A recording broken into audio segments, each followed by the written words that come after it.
Gas is being used in this war. Air raid sirens warn us of the approach of enemy planes.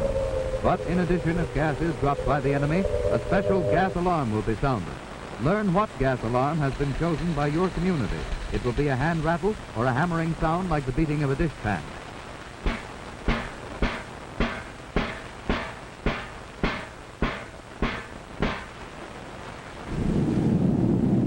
Gas is dropped from planes either as a spray or in gas bombs. But should enemy raiders use gas against your community, there is no reason for fear or panic. Because if you know what to do, you can protect yourself and safeguard your family against the menace of gas from the air.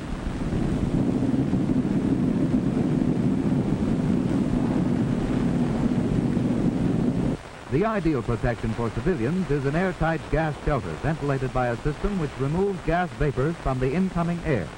Such a shelter can be designed to provide some protection also against the effects of high explosive bombs. Some war gases can be seen by the eye, others are invisible. But it is important to know that most of them are heavier than air, and that they settle down and are most concentrated close to the ground. Hence, if no gas shelter is immediately available, go indoors and go upstairs. The gas at that higher level will probably be less concentrated than down near the ground. First precaution is to prevent gas from getting into the house. So, close all windows and shut off all ventilation or air conditioning units which are not equipped to remove war gases from the incoming air. If windows are blown out by high explosives, tack blankets over the openings. Close fireplace dampers. And if you live in a one-story house, seal all other openings around doors and elsewhere with cloth or rag. In a larger house, go upstairs. Don't go down into an unprotected basement unless you have a gas-proof shelter there. Wait upstairs until your air warden tells you that it's safe to leave. You may have to wait until even after the all-clear signal, for gas may still be present in your section. Some war gases are spread as liquids, which slowly evaporate, giving off invisible but poisonous vapors. This type of gas remains for a long time and hence is called persistent. Certain chemicals neutralize this liquid gas, and trained decontamination teams of the United States Citizens Defense Corps, which is the civilian protection force of your community, are equipped to neutralize the liquid gas so that people may go outside without danger of exposure to the liquid or its poisonous fumes. But these workers must wear special gas-proof clothing and masks for protection. The completeness of their protective clothing emphasizes the fact that without such special protection, you must stay indoors until notified that the liquid gas has been neutralized and that the air is free of harmful gas fumes. Liquid gas may also be washed away by a heavy rain or by a stream of water from a fire hose.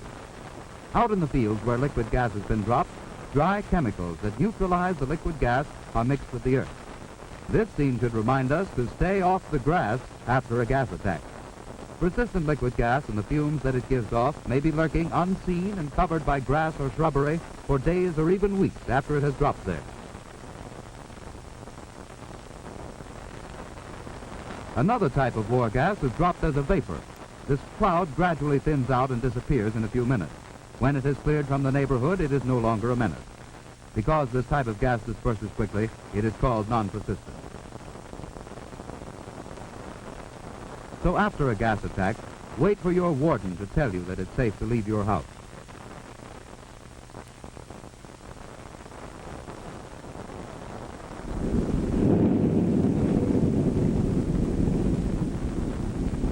If you should be caught outdoors when gas is dropped, hurry to shelter, but don't look up, because liquid gas might fall into your eyes. Every second counts. Act quickly now in applying first aid. There are certain simple steps you can take to prevent or minimize the harmful effects of war gas. If the liquid splatters onto your skin or clothing, or if you have been exposed to gas vapors, remove all outer clothing outside the house, including shoes. This avoids spreading the gas inside. Remember, liquid gas spreads by contact like poison ivy.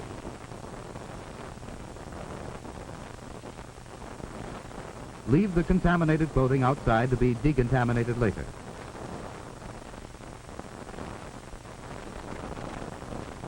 First, quickly remove as much of the liquid gas as you can by carefully blotting with dry cloth or absorbent material. Be careful not to smear or spread the liquid gas onto fresh skin areas. You must work fast. The liquid gas will cause blisters if not neutralized in a few minutes after exposure. You may use absorbent tissues to blot the liquid gas from the skin.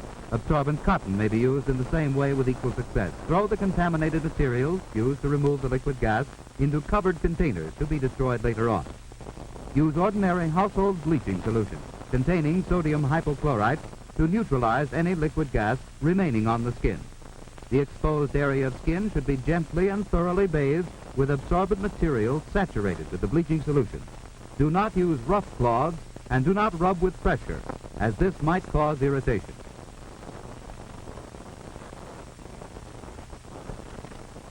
And for safety's sake, rinse the hands thoroughly with the bleaching solution. Provided eyes have been exposed, they should be treated immediately. The recommended treatment for the eyes is a 2% solution of baking soda, that is, bicarbonate of soda. In order to be able to use this quickly, make this solution in advance by mixing a tablespoonful of baking soda in a quart of water. Keep this handy in tightly corked and properly labeled bottles.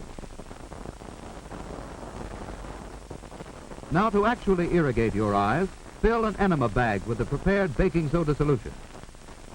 Have someone help you irrigate each eye with a steady stream for at least 2 minutes. Alternate back and forth from one eye to the other, so that injury from the gas does not develop in one eye while you are treating the other. If an enema bag is not handy, use a tea kettle or some other device that will pour a small, steady stream. Results will be improved if you can hold the eyes open. And if you can't find anyone else to help, you can irrigate your eyes yourself, even though it is awkward. Then get into a shower as quickly as possible. This removes the bleaching solution after it has neutralized the gas. Use plenty of soap and wash thoroughly, for by doing so, you are taking an added precaution in the event you may have missed some exposed area. And be sure to wash your hair before you're through. If you don't have a shower, stand in the tub. Soap yourself thoroughly. Meanwhile, fill buckets of water and pour them over you to substitute for the shower.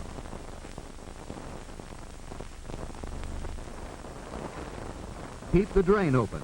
Let the water run away. Don't sit in a tub full of water. It might spread the liquid gas over your body.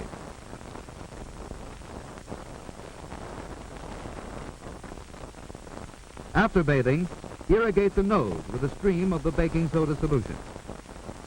And to treat the throat, use the same solution as a gargle.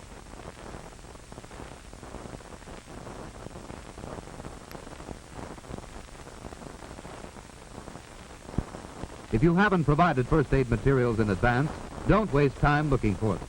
Do the next best thing. Wash immediately after removing your clothes. Let water run into your eyes to help remove any traces of gas which may be in them.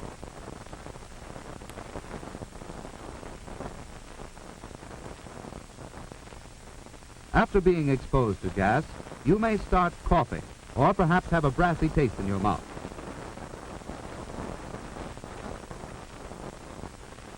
Your lungs may feel heavy and oppressed. Maybe cigarettes don't taste like they usually do.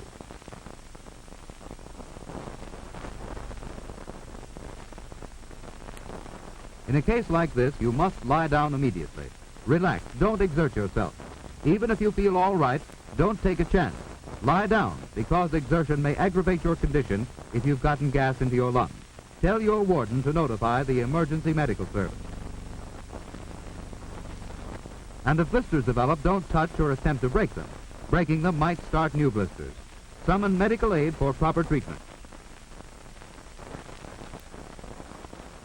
Now let's go back to those clothes. The all clear has sounded and the warden has notified us that it's safe to come out. Don't touch the clothes. You might get liquid gas on yourself. A trained man from the United States Citizens Defense Corps will take them away to decontaminate them.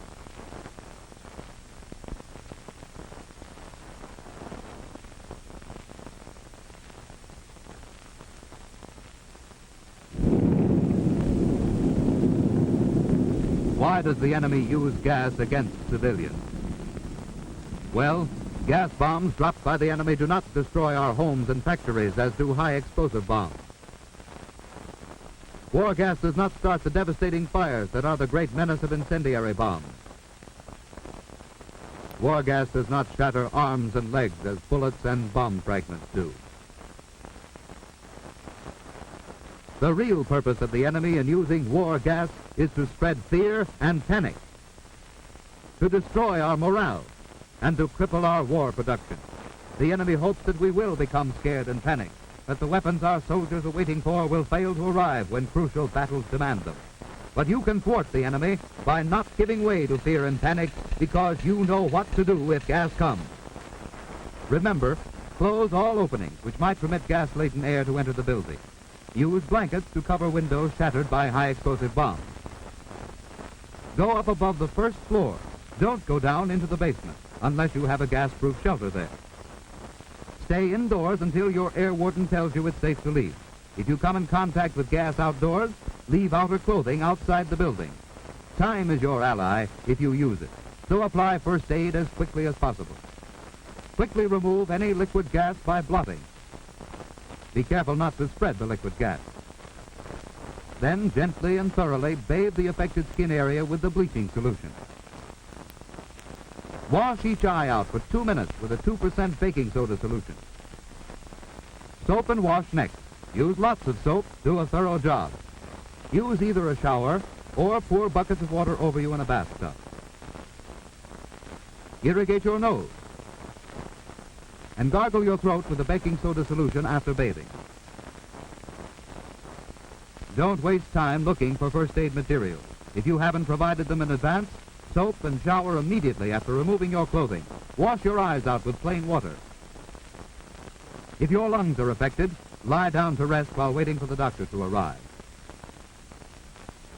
Or if blisters form, summon medical aid.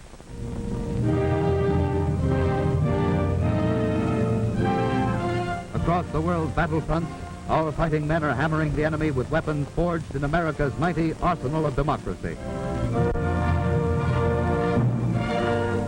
These are the weapons made and wielded by free men to answer the challenge of tyrants who would enslave us if they could.